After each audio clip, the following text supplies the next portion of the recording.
到咗春夏天咧，屋企夜晚咧最怕就係見到咧有好多小強出嚟開 party 啦，仲要係勁多好細隻噶啦。咁你哋平時點樣處理小強嘅咧？最多咧應該就係用殺蟲噴霧啦，跟住就搞到成屋都勁臭啦。跟住仲有人咧就會擺好多嗰啲曱甴屋喺屋企啦。咁但係咧嘅問題就係你第二日咧就會見到有好多屍體喺你個屋企嗰度啦，你仲要自己走去收屍啦。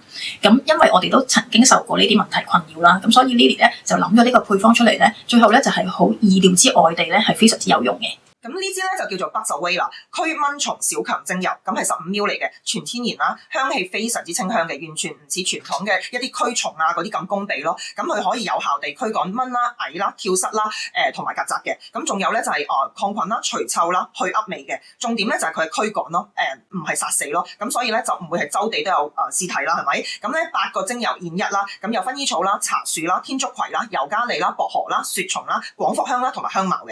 好啦，呢一個精油同埋個擴香木咧個用法係非常之簡單嘅。咁咧你哋可以咧將5至6滴啦，就滴喺個擴香木嗰度啦。咁就平均大約每3至4日就補一次啦。咁你哋就將個擴香木咧就放喺小強會出沒嘅地方啦，例如櫥櫃啊、廁所呢啲櫃啊或者衣櫃入邊啦。咁咧以前咧我哋屋企咧都會有好多啲好細隻嘅曱甴啦。咁其實基本上咧你用完幾日至1個星期咧，你就會發現咧嗰啲曱甴仔咧係會搬走晒，係會冇晒噶啦。咁而第二個用途咧就係可以你將個精油放落水啦，或者酒精啦，又或者就咁滴落嗰啲棉花嗰度。咁咧你滴咗落去之後咧，就將佢擺喺啲蟻啊或者曱甴會出沒嘅地方咧，咁亦都可以驅趕佢哋咯。咁而第3個方法咧，好多客人咧就會攞呢個香薰油咧，就會滴落擴香機，咁即係就可以用埋嚟到驅蚊咯。咁而最後咧就提一提，如果你哋屋企有寵物嘅話咧，就記得唔好俾佢哋舐到咯。咁而嗰個擴香木咧，你哋就可以擺喺啲櫃入邊咯。咁呢支精油咧真係好香嘅，完全顛覆咗你咧對驅蚊蟲產品嘅固有印象咯。